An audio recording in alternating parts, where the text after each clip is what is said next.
Good morning, everybody. It's Daniel and Jen, and this week we're going to talk about the gallbladder. This is a really important topic because it's one of the most removed organs in the world.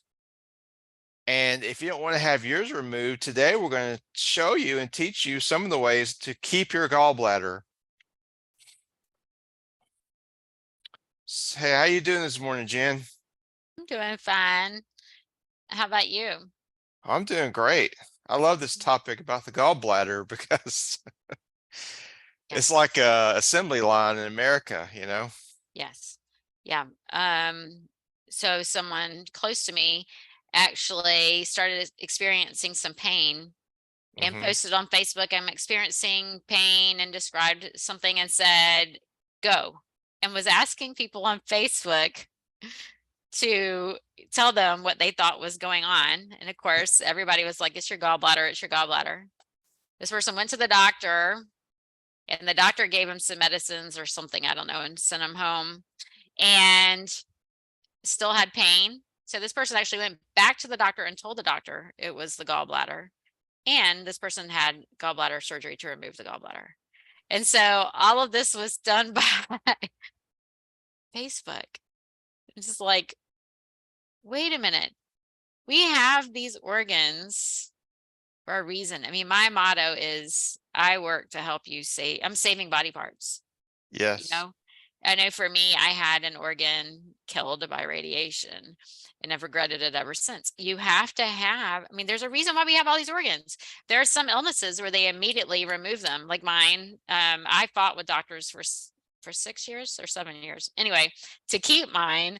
Yeah. Because the very first thing, it was like, I had one blood test, one blood test, and the doctor said, you need to have this removed. And it's like, Gee. that's why I fought it. But then I had clients that I work with that have other autoimmune diseases. And for this one particular one, the first thing they do is remove the thymus. And I started thinking, we don't really know much about the thymus. Now I know more about it, but it's vital. And then we think back, okay, so my mom's generation, everyone had their tonsils removed. Yeah. Well, guess what? They don't do that anymore because they're important. And our generation, when we were in school, a lot of people had their appendix removed. And it's, you know what? They don't do that as often anymore either, because that is important. If you have an inflamed appendix, if you're not eating a healthy diet, and Yeah. it can be reversed. Now it can burst, and so there can be dangerous situations. So medical disclaimer, we are not giving medical advice. We are not telling you to go against your doctor's orders. We're just giving you information that you can use to do your own due diligence, because we want to help you save your organs. So with the gallbladder, oh my gosh, your gallbladder helps you with several different things, but it's a part of your detox system. It helps you to cleanse your body, cleanse the blood, but it secretes bile, which helps to break down fat to help with fat digestion, which you have to digest your fats so that you can absorb them to help with your cell membranes. I mean, there's so many different things, even to help with inflammation. It's just so important. And so a lot of times people will have it removed, and then they tell them not to eat fatty foods. So then what do they eat in replacement? Sugar, which can lead to a whole nother host of problems. So a lot of people who have their gallbladder removed, they still have a lot of health issues. They Yeah. still have pain a year or two later, and then they have elevated blood sugar as well. Yeah. I mean, if we have God put organs in our body because we need them. So They have a purpose. yes, they do. It's not like they used to say, oh, you don't need that appendix. Oh, you don't need your gallbladder, but it's not true. Everybody I've known that's gotten their gallbladder removed, as soon as they eat something with fat in it, they have to go to the restroom because it runs right through them. Yeah. Yeah. But the gall problems is a big dietary factor with gallstones. It's like a high cholesterol diet, high fat. It mixes with the bile and it forms stones. And so you definitely have to watch foods that me and Jennifer talk about watching, like, red meat, things like that, things that are high in fat and cholesterol. I mean, what we learned in school, natural healing is, our diet was plant-based. And if you stick to the plant-based diet predominantly, you shouldn't have any problems with the gallbladder. Right, so true. A lot of times people will switch to a plant-based diet and then they do start experiencing some problems. And it's not because the plant-based food created the problem. It's because they already had a lot of stones in Yeah. there. And now we're starting to clear up the bile. We're making the bile more fluid. So now we can secrete those stones. And so there is a process to getting those out. Yeah. And there are different things, and we can talk about that too. But like I'm thinking here in the South, we're both from the South. Most people like pork, especially like smoked pork. That is really common, or fried catfish. I mean, these are foods that people eat quite often, and those are probably the worst foods, not only for your entire body, but especially for the gallbladder. When we have heated oils, and someone might think, well, what is a heated oil? Or I don't eat heated oils. Well, anytime you fry food, that's a heated oil. Yeah. If you put oil on your vegetables and then roast them, so you could be eating plant-based, but then you're still heating those oils. Those become inflammatory. Sauteing your foods in oil, that heats the oils. They become inflammatory. Eating baked goods that have oil in them, eating crackers, eating potato chips. All of these have heated oils. And so you can be plant-based and still be eating these inflammatory foods that can aggravate the gallbladder. You could be avoiding fried foods and still be doing that. But if you eat anything fried, you're definitely torturing your gallbladder. You eat anything cooked in oils, you're definitely torturing your gallbladder. And then poor quality fats. Even if so, maybe you're not heating it all, but you're eating like toast is not healthy, but eating toast with a plant-based margarine. Those margarines are highly inflammatory. That's a very harmful fat for your gallbladder. So even something as simple as that, we don't think of it as being hazardous. But I mean, like, how many children eat toast with butter on it? That's maybe not even butter. Not the butter is healthy either. Or Yeah. There's dairy. dairy. Oh, of course. Yeah. Yeah. A lot of fat, a lot of fat. There should be a government warning about vegetable oils. Yeah. It's one of the most highly inflammatory foods, like Jennifer's talking about. I mean, obviously it will affect your gallbladder, but it affects your heart, your arteries, even your brain. If you have inflammation, it can affect any part of the body. And science shows that inflammation is a big driver of most of our modern diseases. So anything that we can do to lessen inflammation in the body is going to help us stay healthier. Yeah. Yeah. I mean, oils are hard to get away from, especially if you eat out. Oh God, that's Yeah. all they use. Yeah. Now that we don't cook with oil, I will put some cold pressed olive oil, Yeah. high quality olive oil on in a salad dressing Yeah. occasionally, but not often. And I definitely don't recommend it for anyone losing weight, but I will do that. But now that we don't eat those when we go out to eat, it's like anything we eat, it's like drowning in oil. I And you know. can really taste it. And things you just never noticed before is like, what? This was tasty before. Yeah, and then it gets to where it's just like it makes you feel bad too. Like, oh, Yes. hard to Yeah. digest. And think about what it does to your poor gallbladder. Yes. Well, in so many foods people will eat and they'll say, well, that doesn't bother me or it doesn't make me feel bad. But it's because it's what's normal. So a Yeah. lot of times what happens when I work with clients, if they take these foods away for a few days, even, I mean, as little as 4 days, they avoid these foods for 4 days and then they add them back in. They're like, oh my gosh, they're so sick. They're burping. They're going to the bathroom, they're having stomach cramps. Yeah, it's crazy. Yeah, because it's normal, so you don't notice it's causing any inflammation until you cut it out. But it really only takes 4 days to cut it out and then test it back. It's crazy. Most people don't know how bad they actually feel until they cut back on the garbage and they're like, oh God. Yes. So if you had somebody walk in and say they're having gallstones or think they're having gall attacks, What are some things that you do? Well, the first thing I do is get them off fatty foods, and that's the hard one. Do you let them eat nuts and seeds? A little bit. And then they'll Okay. ask, I had one ask me, I'm like, if they're having an acute attack, I'm like, no. I try to like go completely low fat, I like to go to smoothies, certain juices, salads, things that are really easy to digest while we're working on it. And that way, I mean, I had a client recently and she came in, she's been having gall pain. And she said, Daniel, I mean, I think I had her on a routine for 2 days, but she was still hurting. And so I recommend doing a castor oil pack. And that took the pain away immediately for her.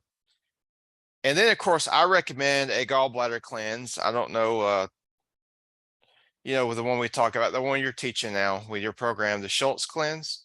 Oh yeah. I put her on that cleanse. She did it for 10 days. And she's been doing good. It's been like 4 months ago. But she admits every time that she eats something that I told her not to eat, like something with fat in it, she gets some pain. Mm-hmm. But before they cut the gallbladder out, one of the most common treatments for the gallbladder was a low fat diet, you know? Yeah. Yeah.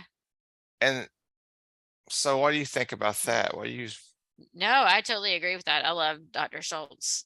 So he taught a lot of our classes when we were at the School of Natural Healing. And so we're both familiar with him. And it goes right along with Dr. Christopher's methods too, which is why I love it. And for any of you listening, you can just Google Dr. Richard Schultz cleansing. It's free. He gives you a free, even like, I hate to use the word protocol, but a step-by-step of what you can do to help with cleansing, and even like some recipes. It's all free on his website. We don't work for him. We're not even affiliates with him, but we do like to use what he does. So Dr. Schultz, he's very loud. He definitely speaks his own truth. And so he may I don't know how he will sit with everybody, but I absolutely love him, especially because he speaks this truth that way. Um, but I do like what he uses, the different protocols. I like going through, like if someone's coming new to me, then yes, we go completely whole food plant based. We cut back on oils. I don't completely eliminate oils. I know you do a lot with heart health, and so I think that you do go lower in fats than I do. Um, for me, most of my clients have autoimmune conditions or cancer. And so I'm really focusing on inflammation. And so because so many people are low in omega-3 fatty acids and DHA, then I will try to incorporate those in some way, maybe with something like hemp seeds, which are also high in protein, or even like chlorella and spirulina, which are Yeah. low fat, but they do still give us those anti-inflammatories. But so I do as close to raw vegan as I can. If Yeah. someone is also having more digestive problems, then we may do lightly steamed foods, and broths and things Yeah. like that, along with Dr. Schultz method. I really like the potassium broth, Dr. Christopher. He always used potassium broth, where you cut potassium rich foods, almost like a vegetable soup, but with the peelings and everything, and then you strain it so you get all of your minerals, because I think that's very important. But for someone who has gallstones, who's um, number one, they have gallstones because they've been eating the wrong foods for a long time. Yeah. And so a lot of times they're constipated as well. And they may think they're not constipated because I hate that we always talk about poop, but diarrhea it can actually be a sign of constipation. Yes. Because you could be you're so stopped up, but something has to come out. Oh And yeah. so, and it's your body's way of flushing. And so your body's like, we've got to get this out. We've got toxins building up. We have to get this out, but you're still stopped up. And so sometimes people think they had the opposite when in fact they don't. And so I do like using like Dr. Christopher's cleansing kit if someone has the gallstones. Yeah. Yeah. Um, so we'll do that. So, and we'll focus on the whole cleansing, cleansing from the bottom up, working our way up, making sure everything's moving out, making sure the kidneys are working well, making sure the liver is working well. And with Dr. Christopher, he did the liver and the gallbladder together. And Dr. Schultz does too, the liver and the gallbladder together. So once we make sure that everything can be eliminated, then we start working on detoxifying the gallbladder and the liver, getting rid of stones. Something else that I really like is malic acid, which is in apples. And Yeah. so I know Dr. Christopher really pushed apple juice. Dr. Schultz, he kind of switches between the seasons, which I do love seasonally. He uses citrus half the year and apples half the year as part of his, depending on the season. But I tend to stick to the apples year round, just because they do have the malic acid, which softens stones. I know some people will do apple cider vinegar to help soften stones, and I think that can be a great idea too. If it's somebody who suffers from digestive issues, though, sometimes that can be irritating. And so sometimes I'll cut back on that. But while we're cleansing, I also focus on minerals. Dr. Christopher liked using apple cider vinegar with honey or molasses. Molasses is so important for helping to absorb iron. So we'll do things like that. So I just want to focus on making sure we're putting in plenty of nutrition as we're eliminating inflammatory foods.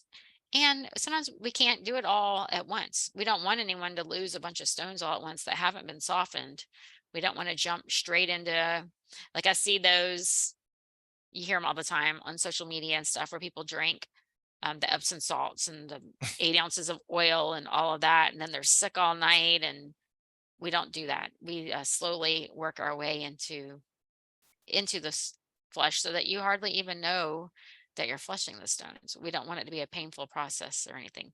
These things get to be, like, we talked about trends one week, and these things kind of, like, why is that a thing? Why is it, oh, I'm having gallstones, so I'm going to just listen to this Instagrammer and do this crazy thing that could be dangerous, instead of following somebody with and slow. Well, everybody wants fast action, I guess. They want, Exactly. I've got this pain, I need to get rid of it right now. And it didn't come on all of a sudden, even though it feels all of a sudden, I'm having a gallbladder attack, is what people say, but it was coming. I mean, it's been coming for a long time, and it's going to take a while to get all of it out.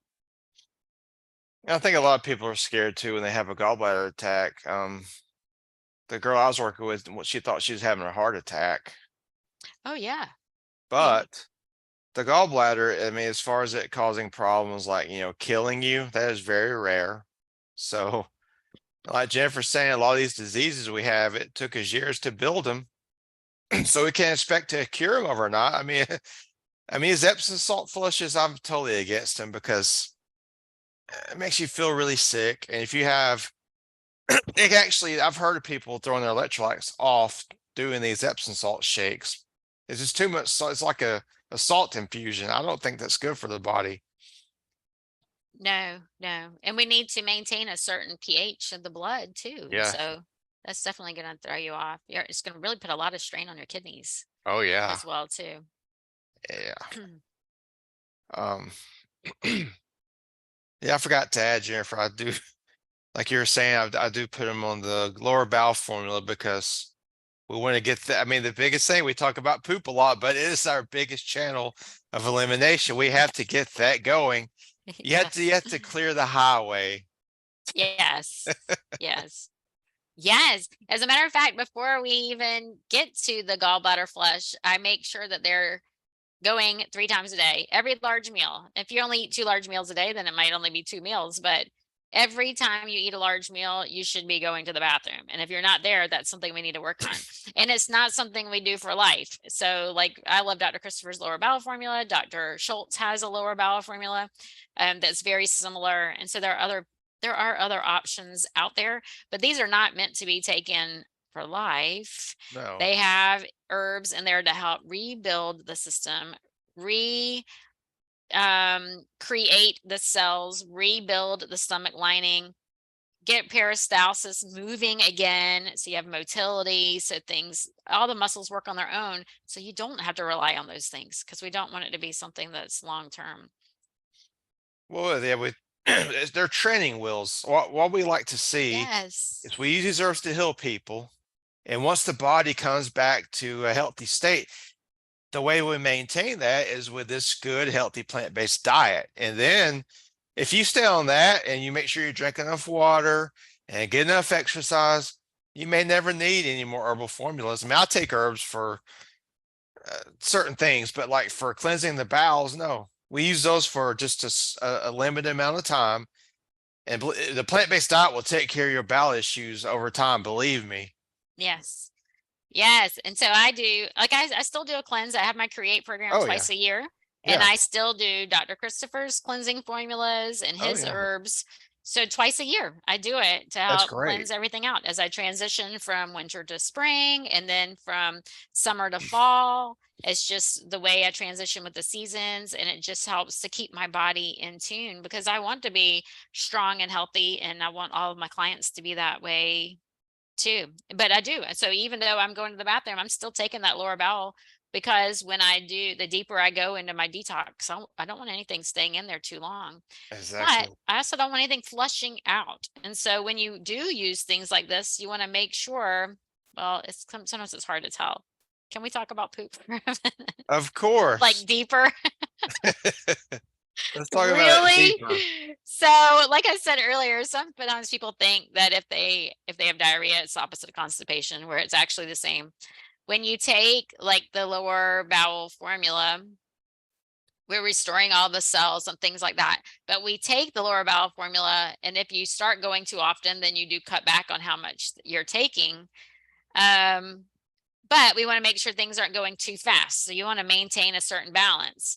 And so if things move through too quickly, then like if I'm eating, I could be eating the most nutritious foods in the world. So think of your dark leafy greens, so high in minerals. I'm eating all of these greens, but my transit time is too fast. That moves straight through my body. I'm not absorbing those minerals. I'm not going to be getting the ingredients and the fibers and everything I need to feed my microbiome. I'm not going to be making my B12. I'm not going to be making my vitamin K because it all just went too fast. That train was going too fast. But with constipation, we know that's the opposite. Things are going too slow.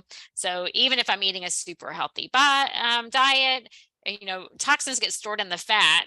My liver's saying, you know what, we're super clean. I have time to work on this toxin. I'm going to release this toxin and let it go into the lower bowel. Well, if I am taking too long to move things out, enzymes that are in there to break your food apart break that fat cell apart, and guess what, the toxins are released again where they were secure in the fat. They're released again. They're going to damage my intestines. They're going to go back up. So that's just one poor effect of going too slow. So we have to maintain that certain balance. We don't want it to go too fast because we need to absorb the nutrients. We don't want it to go too slow because we don't want to reabsorb any toxins. And so how do you know if you're pooping right? A lot of times people will actually do what's called check their transit time. And Oh yeah. so like think of a food that you eat that anytime you eat it, you see it come out the other end. This is the craziest thing to be talking about. Anyway, so think of corn. You eat corn, there's a good chance you're going to see corn at the other end. Now, I don't eat corn. I have an autoimmune disease where I can't eat gluten, and gluten and corn cross react, and corn is actually one of those that I have issues with. It's probably because I overate grits and popcorn and everything else growing up, maybe. Anywho, I can't eat corn. So quinoa is another one that sometimes you can see. And then beets. Now, beets can be a little bit difficult for people because sometimes beets will even make your urine red. And so maybe it's kind of hard to tell.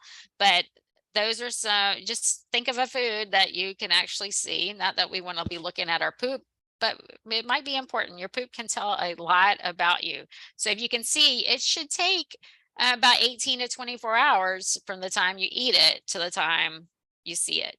And so that is a good way to tell if you need to be speeding things up or slowing things down. Well, if you wanted to slow things down, Jennifer, how would you go? How would you do that? Oh, well, that's a good question. So, foods that take a little bit longer are fatty foods and higher protein foods. They sit in the stomach a little bit longer. Yeah. And so we want to make sure we're making wise choices in that way because a lot of proteins are hazardous to the body, create acid in the body. So we don't want to do that. And a lot of fats can be harmful too. So make sure you choose healthy fats. Adding avocado. Avocado is Right. going to add your fiber, it's going to add carbohydrate, it's going to add fat, it's got all three. And so something like that is going to be fabulous. It's very high in minerals too. I People love are them. afraid of it, but avocados are so good for you. Something like hemp seeds, high in protein, high in fat. And that is, it doesn't take much either, but that can help slow things down in a healthy manner. Or were we speeding it down? We're slowing down. Or instead of eating so many raw foods, lightly steaming your foods, that also slows things down. Like I know some people, they'll eat a salad and then they immediately go to the bathroom. Well, they're not losing what they just ate. They Yeah. ate, it triggered things to move along. But sometimes it moves a lot faster when people eat cooked foods. And so lightly steaming can slow things down too. But the opposite, if you need to speed foods up, then eating foods that are just higher in carbohydrates. And I'm not saying bread, I'm not saying pasta, I'm not saying processed carbohydrates, I'm saying whole food carbohydrates. So eating a salad, that is a whole food carbohydrate.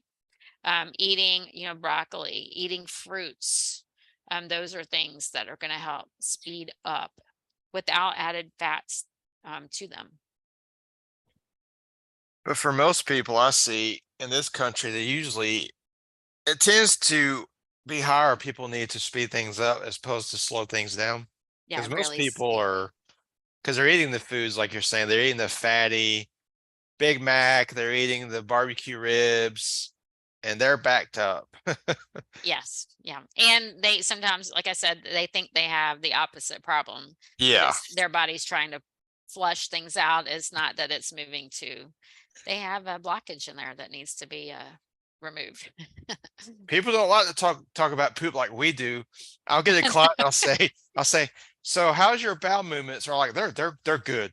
They don't want to talk about that, but you have to understand it's the most important thing because the gut and the digestive system, it really dictates how healthy you're going to be. So that's why we focus so much on your poop Yes. and your digestion. Yes. If you want to know more about your poop, I really like the book Fiber Fueled. There's even a cookbook that goes along with it, the Fiber Fueled cookbook, all from Dr. Will Boltzowitz. I think I said that correctly. He goes by Dr. B, Dr. Will B. He's really big and on social media. He's very easy to find. But that gives you a lot of information about nutrition and fiber. And even, like I said, even the cookbook is loaded with information and can help with different gastroenterology type issues.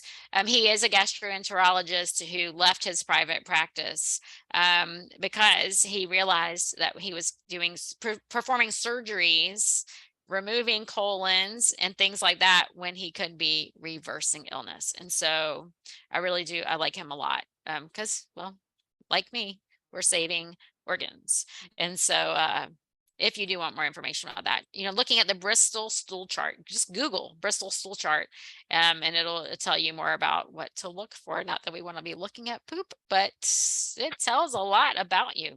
Your poop can really tell quite a story. Yeah, I think they can even detect certain cancers by poop now, can't they? Yeah, as a matter of fact, instead of getting a colonoscopy, I did I don't remember what it's called. I did a stool test. Mhm. I can't even remember what it's called. Yeah. Anyway, look into that. Insurance pays for it. And so it's non-invasive. You don't have to be put to sleep. It's all you have to do is poop in a bucket and mail it in. And so is that weird? Yes. Do you want to be the mailman delivering poop? No, but I did not want to be put to sleep. I did not want to take any sedatives. My doctor said I didn't have to, that I could tell the doctor and the anesthesiologist I didn't want to do that, but I still didn't want to have a procedure that I didn't have to have. And I decided for me that I was willing to take the risk of this stool test, which has been proven to be very effective. And so it was the right choice for me. Not everyone can do it. If you have a family history of colon cancer, they won't let you do it. Insurance won't pay for it anyway. So we're talking about gallbladders, but instead I'm talking about poop today. If you have family history, it won't work. If you get a negative, a positive test back that they do suspect something in your stool, then it goes into a diagnosis area. And so what would have been completely covered by insurance as a preventative test screening is no longer. And so it could cost you a lot more money if you do the stool test and then it comes back that you have to have further testing. And so for me, I was willing to take that risk, but please weigh your own risk issues there. Yeah. So that's how important poop is. Yes. Yes. So what are some herbs that you like to use for the gallbladder? Well, I really like, do I? I was struggling with this, trying to think of what herbs are specific for the gallbladder. That's a good one. Is artichoke hearts considered an herb, or is it a food? Yes. Yeah. I think that, yeah. Because a lot of people do use artichoke as herbs. Dandelion. I love dandelion.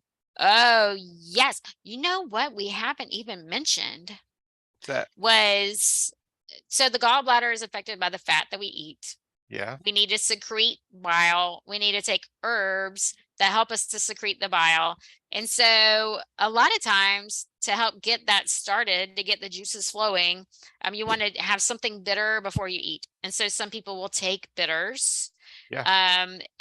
But another thing you can do, this is so easy, is get a bitter green, like a dandelion green. That's what triggered this, or arugula. I'm not arugula's best fan, but I've realized the arugula that we grow here doesn't taste like arugula that I've had in other places. And Huh. I don't like the one I grow. Yeah. Maybe I have the wrong variety, but it's really bitter. And so you could chew on it while you're making your dinner. And that helps with all the juices. It helps you to secrete bile. And you can even buy like bitters. I don't want to be naming companies, but you can buy bitters. There's even bitters like in oh gosh, I don't drink alcohol. Wherever you go to buy liquor stores. That you can even buy bitters in a liquor store that is included in some drinks. I actually used to be a mixologist Oh in a yeah. past life. Yes, I've gone from killing people to helping people better get better.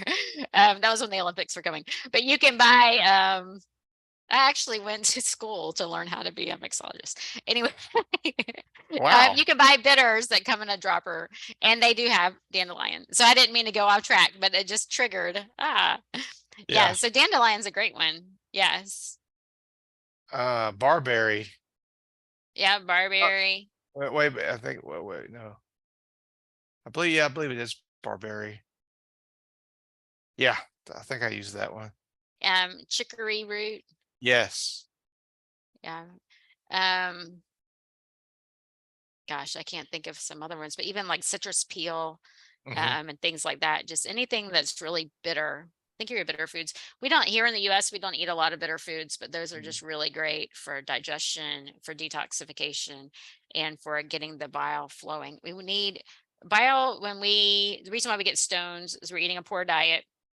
Bile is recycled. And so maybe we're eating something inflammatory, something really high, maybe like fried shrimp used to be my favorite food. Talk about, I love it. Like I'm thinking about it right now, but I definitely wouldn't eat it now, but it's battered.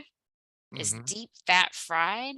It's high in cholesterol because shrimp are high in Oh cholesterol. yeah. And then we're adding a trans fat by frying it. Anyway, we put that in our body and our bile is secreted. Hopefully we ate something bitter so we do get enough bile secreted. But if we don't, we have a little bit of bile that comes out. It doesn't really break it all down. It's getting kind of sluggish. It's reabsorbed. So now we have this gummy stuff. And you know what? I want some hush puppies too. So now I'm gonna eat hush puppies or French fries and I eat them and a little bit of bile comes out and it breaks it down and it gets a little bit more sluggish and it gets reabsorbed again.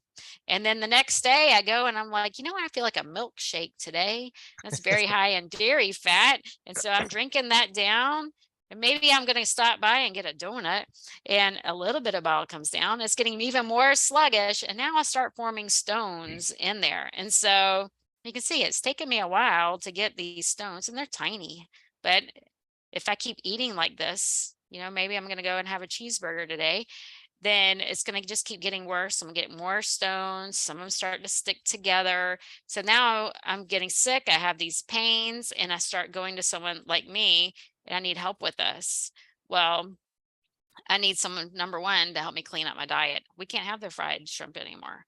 We can't have those French fries. And it's not we can't have, of course I could still have it, but that's not going to help me with my health. That's not going to help me keep my gallbladder. That's not going to help me get rid of these gallstones or the pain. If I want relief, I need to clean it up.